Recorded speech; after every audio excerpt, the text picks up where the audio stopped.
कई बार नवमी की जो पूजा होती है एक साथ ही शाम को पूजा हो जाती है, जैसे मैंने भी आपसे सवाल किया, आप राम के स्वरूप, राम के जन्म की बात कर रहे हैं कि दोपहर में पूजा करना सबसे सही होगा। बिल्कुल। क्या ऐसे अगर दोपहर में पूजा करते हैं तो ऐसी क्या चीजें हैं जो मिल सकती हैं, यानी जो जो लोग लाभार्थी सोच कर बैठे हैं कि इन चीजों के लिए पूजा करना और राम की उपासना उस चीज के लिए बेहतर हो, क्या पूजा करनी चाहिए दोपहर के वक्त राम के लिए? भगवान राम को ऐसा हम मानते हैं कि वो ईश्वर का संपूर्ण स्वरूप है। जितना भारतवर्ष में या हमारे धर्म में राम की मान्यता है, शायद वो मान्यता दुनिया में किसी की नहीं हो सकती। आप देखिए गांव देहात में या अभी भी लोगों के नाम के साथ राम जुड़ा हुआ है। राम बहुत ज्यादा हमारे आत्मा में बसते हैं। अब बात राम की पूजा की है तो भगवान श्री राम की पूजा करना देखिए बहुत सरल है। रामचरितमानस बहुत सरल भाषा में लिखी है। आप उसके बाल कांड का पाठ दोपहर में कर सकते हैं और बिल्कुल वैसे ही कर सकते हैं। भगवान राम को पीले वस्त्र अर्पित करिए, पीली मिठाई अर्पित करिए, तुलसी दल का भोग लगाइए और उसके बाद आप दोपहर के समय में भगवान राम की पूजा करिए। बाल कांड का पाठ करना आपके लिए बेहतर होगा। इसके अलावा भगवान राम की स्तुति भी है। आप जानते होंगे, श्री रामचंद्र कृपाल भजमन हरण भव भय दारुणम, ये जो स्तुति है भगवान राम की, ये भी आप पढ़ सकते हैं, ये भी आप कर सकते हैं। और चलिए मान लिया आप मंत्र नहीं जानते, कुछ भी नहीं जानते, तो राम का नाम भी एक मंत्र है, इसलिए आप कुछ नहीं कर सकते तो राम नाम का ही 108 बार यानी एक माला राम राम राम राम भी जप लेंगे तो आपको जो भी आपकी कामना है वो पूरी होगी। ऐसा कहा जाता है कि राम का नाम जपने से, राम की पूजा साधना करने से भौतिक जीवन तो सफल होता ही है, व्यक्ति को मुक्ति और मोक्ष की प्राप्ति भी जरूर होती है। तो यानी देखिए किस तरीके से ये नवमी के अवसर पर आपको देवी की पूजा भी करनी है और राम की उपासना भी करनी है। उसके बाद जो आप कामना कर रहे हैं वो पूरी हो सकती है। नवमी के दिन हवन का क्या विधान है, पंडित जी से अब ये समझ लेते हैं। पंडित जी, हवन किस तरीके से करें ताकि जो भी कहते हैं हवन करने से वातावरण भी बहुत शुद्ध हो जाता है, उसको पवित्र करने के लिए, साथ ही साथ मन को पवित्र करने के लिए और अपनी मनोकामना को पूरा कराने के लिए किस तरीके का विधान, किस तरीके से करें हवन पूजन? देखिए, वैसे बहुत सारे लोग अर्पिता नवरात्रि में रोज भी हवन करते हैं, उससे हमें कोई दिक्कत नहीं है, आप रोज हवन करते रहिए, वो अच्छा है। लेकिन नवमी का जो हवन होता है वो दरअसल नवरात्रि को संपूर्ण करने के लिए किया जाता है।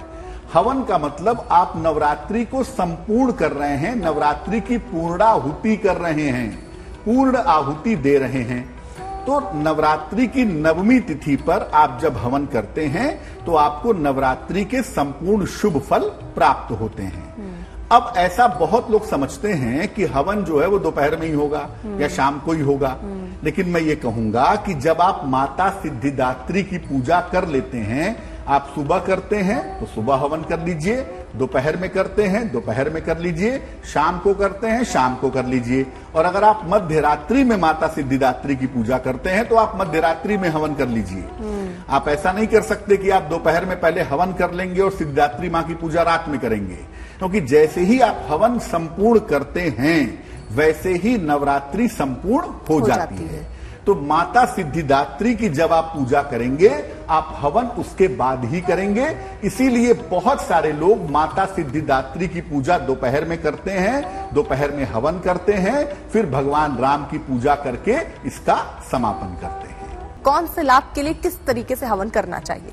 अर्पिता, देखिए, विशेष तरह की चीजों से भी हवन होता है और उसके विशेष इफेक्ट होते हैं, प्रभाव होते हैं। पहले मैं बता दूं कि सामान्यतः हवन आप कैसे करेंगे। जनरली आपको सामान्य रूप से हवन करना है, अपने घर में कैसे करेंगे?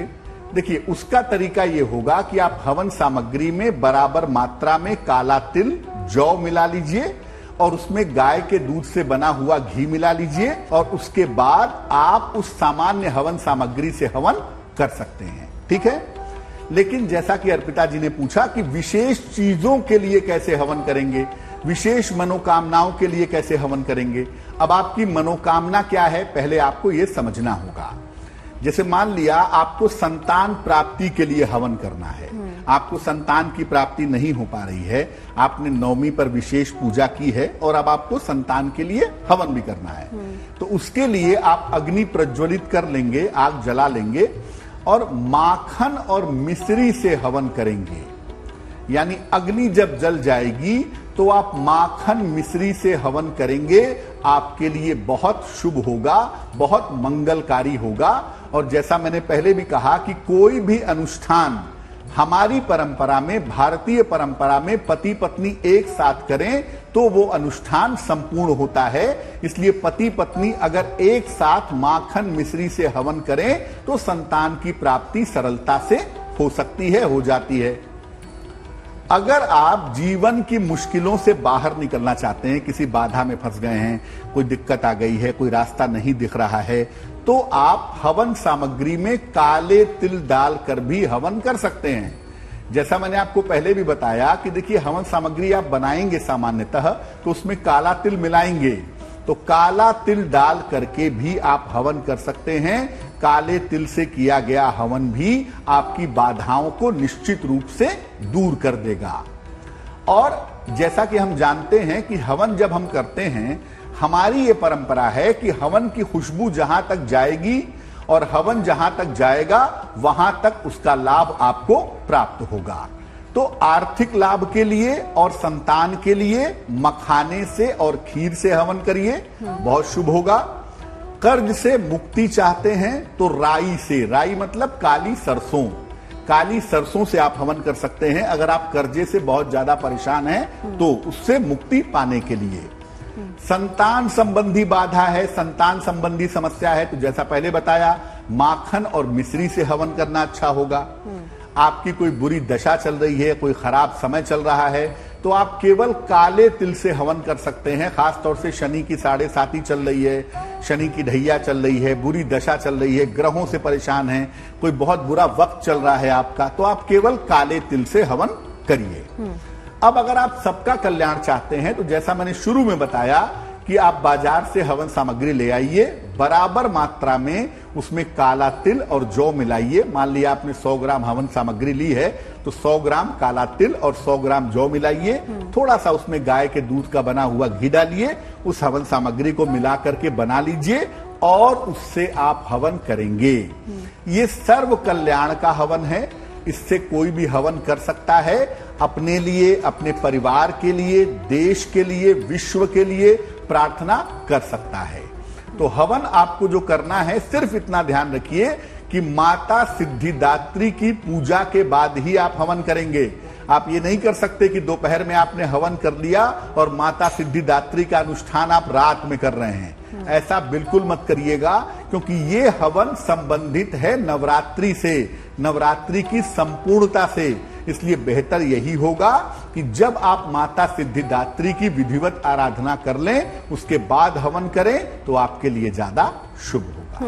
तो इसमें कह रहे थे कि परिवार यानी पति पत्नी का रहना बहुत जरूरी है किसी भी हवन के लिए। तो ये 9 दिन जो आप हवन की प्रक्रिया बता रहे हैं, क्या इसी तरह सामग्रियों का इस्तेमाल ये 9 दिन भी करना चाहिए था? अगर नहीं किया तो क्या नवमी के मौके पर कुछ खास तरीके से जो लाभ नहीं मिल पाया हो, वो खास तरीके से नवमी के दिन हम कुछ लाभ पा सकते हैं? और उस समय भी पति का होना या घर के बुजुर्ग का होना ज्यादा महत्वपूर्ण है या पति पत्नी जोड़े में बैठने चाहिए? देखिए, पहली बात यह है कि आप जो रोज हवन करते हैं वो आप सामान्य हवन करते रहिए, उससे कोई फर्क नहीं पड़ता है।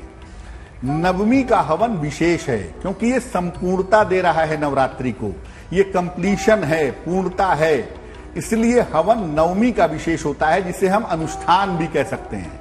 और अनुष्ठान जब भी भारतीय परंपरा में, हिंदू परंपरा में किया जाएगा, पति पत्नी का एक साथ होना आवश्यक है।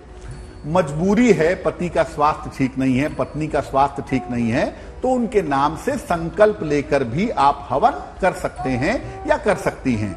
अब मान लिया कि एक परिवार में पति पत्नी भी हैं, उनके माता पिता भी हैं, तो हवन कौन करे? तो जैसा अर्पिता जी ने कहा कि जो घर के बड़े बुजुर्ग हैं, अगर वो आपके लिए हवन करें या वो घर के कल्याण के लिए, सर्व कल्याण के लिए प्रार्थना करें, तो वो आपके लिए बहुत ज्यादा शुभ रहेगा।